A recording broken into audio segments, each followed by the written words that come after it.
ನಮಸ್ಕಾರ. ಸಂಯುಕ್ತ ಕರ್ನಾಟಕ ನ್ಯೂಸ್ @7ಗೆ ಸ್ವಾಗತ. ನಾನು ಪ್ರಕಾಶ್ ಚಳಗೇರಿ. ರಾಜ್ಯ ಸರ್ಕಾರ ನೇಹಾ ಹಿರೇಮಠ ಹತ್ಯೆ ಪ್ರಕರಣದಲ್ಲಿ ನ್ಯಾಯ ಕೊಡಿಸುವ ಭರವಸೆ ನೀಡಿತ್ತು. ಆದರೆ ಕೊಲೆ ನಡೆದು 9 ತಿಂಗಳು ಕಳೆದಿದೆ. ಆದರೆ ಇದುವರೆಗೂ ಯಾವುದೇ ಪ್ರಕ್ರಿಯೆ ನಡೆದಿಲ್ಲ ಎಂದು ಶ್ರೀರಾಮ ಸೇನೆ ರಾಷ್ಟ್ರೀಯ ಅಧ್ಯಕ್ಷ ಪ್ರಮೋದ್ ಮುತಾಲಿಕ್ ಹೇಳಿದ್ದಾರೆ. ಹುಬ್ಬಳ್ಳಿಯಲ್ಲಿ ಮಾಧ್ಯಮದವರೊಂದಿಗೆ ಮಾತನಾಡಿ, ನೇಹಾ ಹತ್ಯೆ ಪ್ರಕರಣದಲ್ಲಿ ಸರ್ಕಾರ ಮುಸ್ಲಿಂ ಓಲೈಕೆ ಮಾಡುವ ಮೊಂಡತನ ಪ್ರದರ್ಶನ ಮಾಡುತ್ತಿದೆ. ಸರ್ಕಾರದ ಈ ವರ್ತನೆಯನ್ನು ನಾವು ಖಂಡಿಸುತ್ತೇವೆ.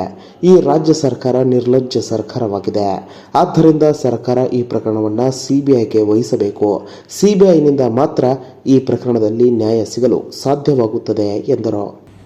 4 ತಿಂಗಳೊಳಗಡೆಗೆ 120 ದಿನದ ಒಳಗಡೆಗೆ ಇದಕ್ಕೊಂದು ಎಂಡ್ ಕಾಣಿಸ್ತೀವಿ, ಅವನಿಗೆ ತಕ್ಕ ಶಿಕ್ಷೆ ಆಗುವ ಹಾಗೆ ನೋಡ್ಕೊಳ್ತೀವಿ ಅಂತನ್ನುವಂತಹದ್ದನ್ನ ಮಾನ್ಯ ಸಿದ್ದರಾಮಯ್ಯನವರು ಮುಖ್ಯಮಂತ್ರಿಯವರು ಹೇಳಿದ್ರು.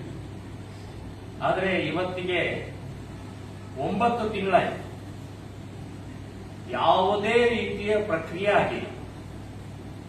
ಅಂದ್ರೆ ಮಾನ್ಯ ಮುಖ್ಯಮಂತ್ರಿಗಳು ಮತ್ತು ಕಾಂಗ್ರೆಸ್ಸಿನ ಬೂಟಾಟಿಕೆ ಹೇಗಿರುತ್ತೆ, ಆ ಸಂದರ್ಭದಲ್ಲಿ ಬೀಸೋದು ದೊಣ್ಣೆ ತಪ್ಪಿಸ್ಬೇಕು ಅಂತಾರಲ್ಲ, ಹಾಗೆ ದೊಣ್ಣೆ ಅವತ್ತಿನ ಹೊಡೆತವನ್ನು ತಪ್ಪಿಸೋ ಸಲುವಾಗಿ ನಾಟಕ ಆಡಿ ಮುಸ್ಲಿಮರ ಪರವಾಗಿ ನಿಂತ್ಕೊಂಡು, ಕೊಲೆಗಡಕ ಒಬ್ಬ ಮುಸ್ಲಿಂ ಇದ್ದಾರೆ.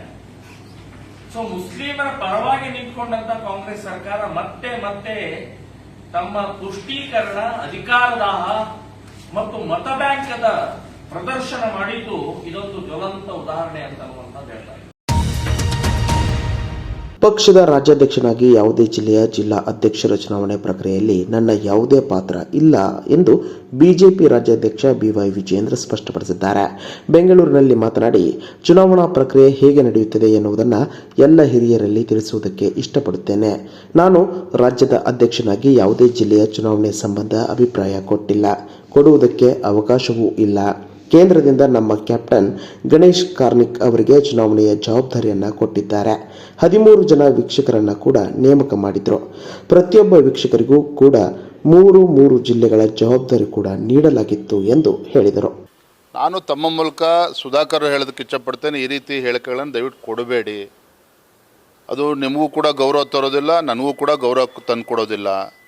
ಅಲ್ಲಿ ಯಾರು ಆಯ್ಕೆ ಆಗಿದೆ ಅವನು ಕೂಡ ಪಕ್ಷದೊಬ್ಬ ಕಾರ್ಯಕರ್ತ ಮತ್ತು ಸುಧಾಕರ್ ಅವರ ಸಂಬಂಧಿನೂ ಕೂಡ ಹೌದು. ಹಾಗಾಗಿ ಚುನಾವಣಾ ಪ್ರಕ್ರಿಯೆ ಏನಾಗಿದೆ ಅನ್ನೋದನ್ನ ಅವರು ಕೂಡ ಅರ್ಥ ಮಾಡ್ಕೊಳ್ಳಿ.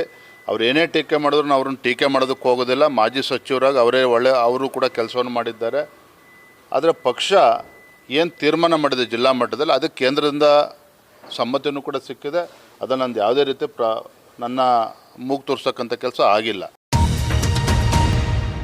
ರಾಜ್ಯದಲ್ಲಿ ಮೈಕ್ರೋ ಫೈನಾನ್ಸ್ಗಳ ಸಾಲ ವಸೂಲಾತಿ ಪ್ರಕ್ರಿಯೆಯಲ್ಲಿ ಸಾರ್ವಜನಿಕರಿಗೆ ಉಂಟಾಗುತ್ತಿರುವ ತೊಂದರೆಗಳ ಕುರಿತು ಸಾಕಷ್ಟು ದೂರುಗಳು ಕೇಳಿಬಂದಿದ್ದು, ಈ ಕುರಿತು ರಾಜ್ಯ ಸರ್ಕಾರ ಗಂಭೀರವಾಗಿ ಚಿಂತಿಸಿ ಸಮಸ್ಯೆ ಪರಿಹರಿಸಲು ನಿರ್ದಿಷ್ಟ ಮಸೂದೆಯನ್ನು ಜಾರಿಗೆ ತರಲು ಚಿಂತನೆ ನಡೆಸಿದೆ ಎಂದು ಕಾನೂನು ಹಾಗೂ ಸಂಸದೀಯ ವ್ಯವಹಾರಗಳ ಸಚಿವ ಎಚ್.ಕೆ. ಪಾಟೀಲ್ ಬೆಂಗಳೂರಿನಲ್ಲಿಂದು ತಿಳಿಸಿದ್ದಾರೆ.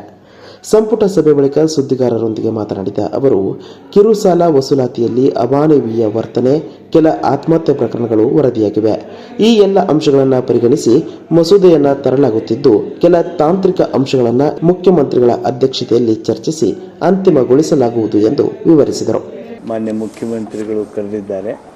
ಮುಖ್ಯಮಂತ್ರಿಗಳಿಗೆ ಈ ವಿಷಯದಲ್ಲಿ ಅಂತಿಮಗೊಳಿಸೋದಕ್ಕೆ ಟು ಗಿವ್ ಫೈನ್ ಟ್ಯೂನಿಂಗ್ ಬಗ್ಗೆ ಹಾಗೂ ಕೆಲವು ಮಹತ್ವದ ವಿಚಾರಗಳ ಸಲಹೆಗಳು ಇರೋದರಿಂದ ಅವೆಲ್ಲವುಗಳನ್ನು ಪರಿಗಣಿಸಿ ಚರ್ಚಿಸಿ ಅಂತಿಮಗೊಳಿಸಬೇಕು ಅಂಥೇಳಿ ವ್ಯವಸ್ಥೆಯೊಳಗೆ ಕೋರ್ಷನ್ ಆ್ಯಂಡ್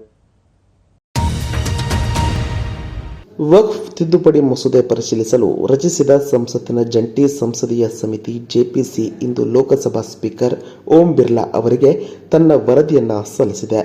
ಸಮಿತಿಯ ಅಧ್ಯಕ್ಷ ಜಗದಾಂಬಿಕಾ ಪಾಲ್ ಅವರು ಇತರ ಸದಸ್ಯರೊಂದಿಗೆ ಸ್ಪೀಕರ್ ಬಿರ್ಲಾ ಅವರನ್ನು ಸಂಸತ್ ಭವನದ ಕಚೇರಿಯಲ್ಲಿ ಭೇಟಿಯಾಗಿ ವರದಿಯನ್ನು ಹಸ್ತಾಂತರಿಸಿದರು. ಬುಧವಾರ ಸಮಿತಿಯು ಆಡಳಿತಾರೂಢ ಬಿಜೆಪಿ ಸದಸ್ಯರು ಸೂಚಿಸಿದ ಬದಲಾವಣೆಗಳನ್ನು ಒಳಗೊಂಡಿರುವ ತನ್ನ ವರದಿಯನ್ನು ಬಹುಮತದಿಂದ ಅಂಗೀಕರಿಸಿತು. ಜೆಪಿಸಿ ಮಸೂದೆ ಕುರಿತು ಕರಡು ವರದಿಯನ್ನು 15-11 ಬಹುಮತದಿಂದ ಅಂಗೀಕರಿಸಿದೆ. ವರದಿಗೆ ವಿರೋಧ ಪಕ್ಷದ ಸದಸ್ಯರು ಭಿನ್ನಾಭಿಪ್ರಾಯ ಟಿಪ್ಪಣಿಗಳನ್ನು ಸಲ್ಲಿಸಿದ್ದಾರೆ. ಸಂಸತ್ತಿನ ಬಜೆಟ್ ಅಧಿವೇಶನ ನಾಳೆಯಿಂದ ಪ್ರಾರಂಭವಾಗಲಿದೆ. ರಾಷ್ಟ್ರಪತಿ ದ್ರೌಪದಿ ಮುರ್ಮು ಅವರು ಸಂಸತ್ನ ಜಂಟಿ ಅಧಿವೇಶನ ಉದ್ದೇಶಿಸಿ ಭಾಷಣ ಮಾಡುವ ಮೂಲಕ ವರ್ಷದ ಮೊದಲ ಕಾರ್ಯಕಲಾಪಗಳು ವಿದ್ಯುಕ್ತವಾಗಿ ಪ್ರಾರಂಭವಾಗಲಿವೆ. ನಾಡಿದ್ದು ಅಂದರೆ ಫೆಬ್ರವರಿ 1ರಂದು ಕೇಂದ್ರ ಹಣಕಾಸು ಸಚಿವರಾದ ನಿರ್ಮಲಾ ಸೀತಾರಾಮನ್ 2025-26ನೇ ಸಾಲಿನ ಆಯವ್ಯಯ ಮಂಡಿಸಲಿದ್ದಾರೆ. ಸುಗಮ ಕಲಾಪ ನಡೆಸುವ ಉದ್ದೇಶದಿಂದ ಸರ್ಕಾರ ಇಂದು ಸರ್ವಪಕ್ಷ ಮುಖಂಡರ ಜೊತೆ ಸಭೆ ನಡೆಸಿತು. ಫೆಬ್ರವರಿ 5ರಂದು ದೆಹಲಿ ವಿಧಾನಸಭಾ ಚುನಾವಣೆ ನಡೆಯಲಿರುವ ಹಿನ್ನೆಲೆಯಲ್ಲಿ ಅಂದು ಅಧಿವೇಶನ ನಡೆಯುವುದಿಲ್ಲ. ಅಧಿವೇಶನದ ಮೊದಲ ಭಾಗವು ಫೆಬ್ರವರಿ 13ರಂದು ಮುಕ್ತಾಯಗೊಳ್ಳಲಿದೆ. ಎರಡನೇ ಹಂತದ ಬಜೆಟ್ ಅಧಿವೇಶನ ಮಾರ್ಚ್ 10ರಿಂದ ಪ್ರಾರಂಭವಾಗಲಿದೆ ಎಂದು ಕಿರಣ್ ರಿಜಿಜು ತಿಳಿಸಿದರು.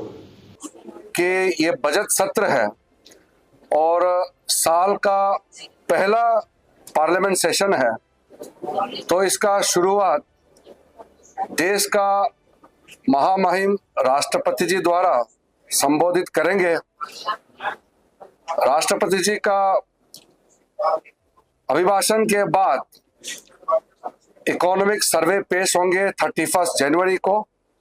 फिर 1 फरवरी को 2025 का बजट पेश किया जाएगा और बजट के बाद राष्ट्रपति का अभिभाषण पर चर्चा होगा, फिर बजट पर चर्चा होगा.